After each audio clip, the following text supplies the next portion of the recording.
Scene दिखाई देता है जहाँ किसाकी हिना को प्रपोज करता है। तब ताकीमिची सोचता है तो इसका मतलब जो मैंने अभी देखा वो तब का सीन है जब किसाकी ने लास्ट एपिसोड में हमने देखा था कि किसाकी काकुचो पर गोलियां चला देता है पर इजाना बीच में आकर उसे बचा लेता है। और तब इजाना अपने आखिरी पलों में अपने पास्ट को याद करता है और माइकी को बताता है कि वो और एमा उसके साथ रिलेटेड नहीं है और एमा को याद करके मर जाता है। और तब काकुचो इजाना और अपने बचपन को याद करता है जहाँ उन दोनों ने एक साथ मिलकर एक तेंजेकु नाम की कंट्री बनाने का वादा किया होता है। और तब काकुचो भी मर जाता है और किसाकी वहाँ से बचकर भाग जाता है पर ड्रैगन और ताकीमिची उसे फिर से पकड़ लेते हैं। और तब यहाँ किसाकी और ताकीमिची के बीच में लड़ाई स्टार्ट हो जाती है। और अब आगे और तब ताकीमिची ध्यान देता है कि वो लोग उसी जगह पहुँच चुके होते हैं जहाँ पर हिना जलकर मरी थी। पर हम देखते हैं ताकीमिची के ध्यान भटक जाने के कारण किसाकी उसे एक जोरदार मुक्का मारता है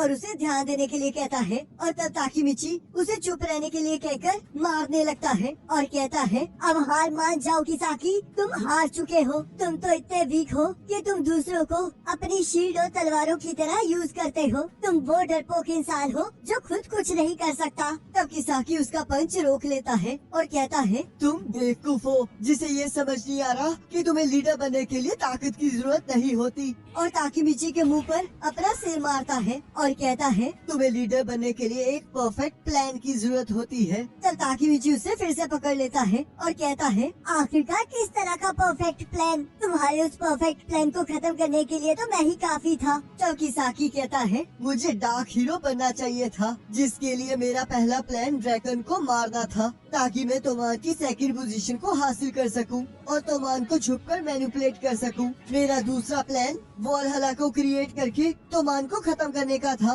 ताकि मैं माइकी को वॉलहला का लीडर बना सकूं। और मेरा तीसरा प्लान तेंजेकु को मैनिपुलेट करके तोमान को खत्म करने का था ताकि मैं माइकी को मैनिपुलेट करके अंडरवर्ल्ड पर राज कर सकूं। और ये सारे प्लान्स मेरे परफेक्ट प्लान्स थे जिन्हें रोकने का कोई रास्ता नहीं था, पर फिर भी उन्हें रोकने की एक पॉसिबिलिटी थी, पर फिर भी तुमने उसे रोक लिया। और तब ताकीमिची उसे एक लात मारता है और कहता है मुझे अभी भी वो जलती हुई आग याद है जिसके सामने मैं खड़ा हुआ था और मैंने वहाँ पर कसम खाई थी कि मैं तोमान का लीडर बनूंगा। और ये वही जगह है जहाँ पर वो सब कुछ हुआ था। इसी जगह पर तुमने फ्यूचर में हिनाटा को मरवाया था। ये लड़ाई बहुत टाइम से फ्यूचर और पास्ट में घूम रही है, तो चलो आओ अब इसे खत्म करते हैं किसाकी। तब किसाकी हंसते हुए कहता है तो इसका मतलब ये सच है कि तुम टाइम ट्रेवल कर रहे थे। और तब ताकीमिची किसाकी को गले से पकड़ लेता है और तभी उसे हिना दिखाई देती है जिससे वो शॉक हो जाता है। तब किसाकी हंसते हुए कहता है तो इसका मतलब ये सच है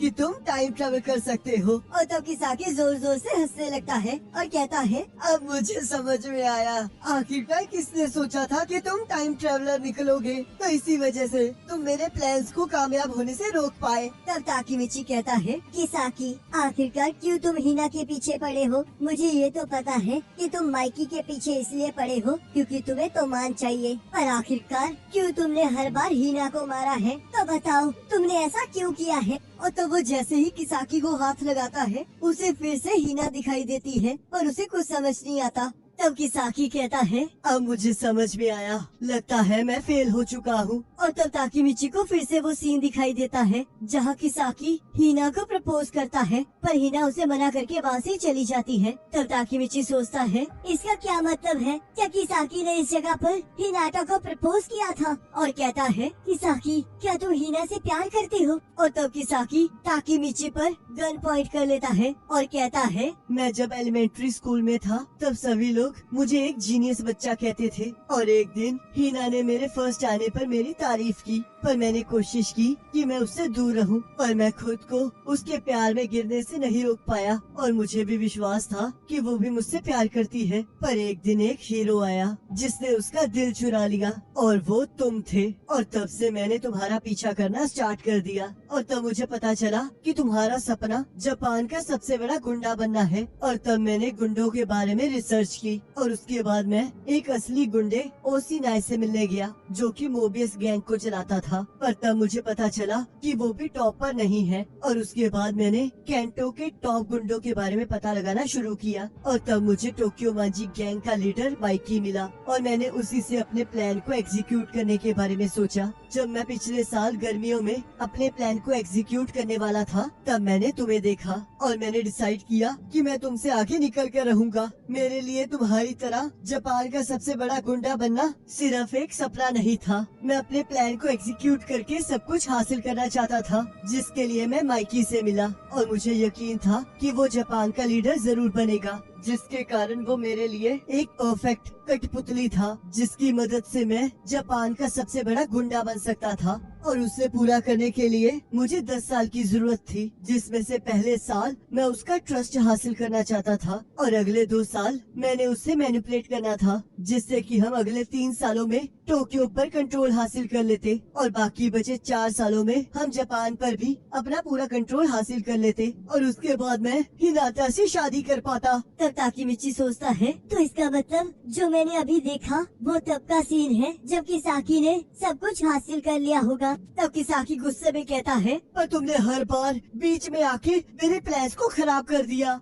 आखिरकार तुमने मुझे रोकने के लिए कितनी बार टाइम ट्रेवल किया। तब ताकीमिची कहता है, तो इसका मतलब तुमने हिनाटा को बार बार इसलिए मारा क्योंकि उसने तुम्हारे प्रपोजल को रिजेक्ट कर दिया था। तब किसाकी कहता है, हिनाटा सिर्फ मेरी है, तो इसलिए मैं उसे किसी और की होने नहीं दे सकता और अगर वो मेरी नहीं हो सकती तो मैं उसे मार डालूंगा ताकि वो किसी और की भी ना हो पाए। और मैं उससे बहुत ज्यादा प्यार करता हूँ, पर आखिरकार क्यों वो मुझ पर ध्यान नहीं देती, और इसका रीजन सिर्फ और सिर्फ तुम हो। मैंने हमेशा तुम्हारी रिस्पेक्ट की है, पर फिर भी तुमने हमेशा मुझे धोखा दिया है। मुझे तो तुम्हें पहले ही मार देना चाहिए था। और तब ताकीमिची किसाकी के हाथ पर लात मारता है, जिससे कि उसकी गन नीचे गिर जाती है और तब ताकीमिची उस गन को किसाकी की तरफ पॉइंट कर देता है और कहता है, किसाकी अब मैं तुम्हें हीना को मारने नहीं दूंगा। और सोचता है अगर ये मर गया तो हीना बच जाएगी। और तब ताकीमिची जैसे ही ट्रिगर दबाने लगता है तभी वहाँ हीना और माइकी आ जाते हैं और उन्हें देखकर ताकीमिची अपनी गन को नीचे कर लेता है और तब किसाकी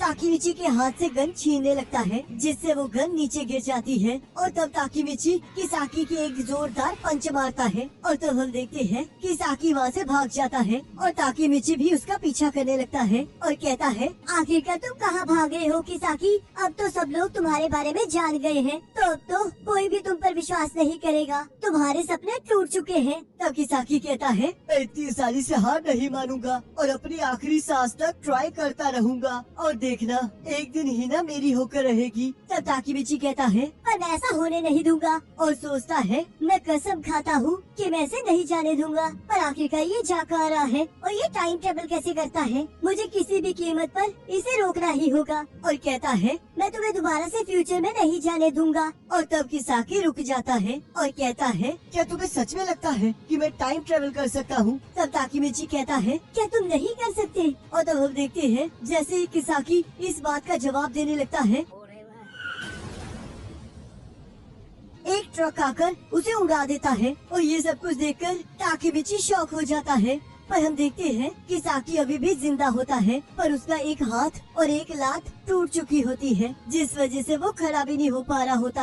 और तब वो अपनी जर्नी को याद करने लगता है, जहाँ उसने बार बार अपने प्लान को एग्जीक्यूट करने की कोशिश की होती है, पर हर बार ताकीमिची ने उसके प्लान को रोक दिया होता है और उसे अपनी पूरी जिंदगी रिवर्स में दिखाई देती है। और वो कहता है, मैं हमेशा तुम्हारे जैसा बनना चाहता था और मैं अभी मरना नहीं चाहता। पर हम देखते हैं वो मर जाता है और यहाँ ड्रैकन ने हानमा का बहुत बुरा हाल किया होता है। तब हानमा कहता है, तुम सच में बहुत ज्यादा स्ट्रॉन्ग हो और मुझे पूरा यकीन है कि किसाकी अब तक बचकर भाग चुका होगा। और तब ताकीमिची हमें बताता है, इस लड़ाई को बाद में कैंटो इंसिडेंट कहा जाने लगा, जिसमें तेंजेकु और तोमान के बीच में लड़ाई हुई थी और इसमें 5 लोग गिरफ्तार हो गए और 3 लोगों की मौत हो गई। और जो लोग अरेस्ट हुए वो तेंजेकु के 5 ऑफिसर्स थे। थे और जो लोग मरे उनका नाम एमा, इजाना और किसाकी था। और तब हम देखते हैं बाकी सभी लोग सही सलामत अपने घर चले जाते हैं और यहाँ हमें पता चलता है कि काकुचो अभी भी जिंदा होता है और ताकीमिची उससे मिलने जाता है।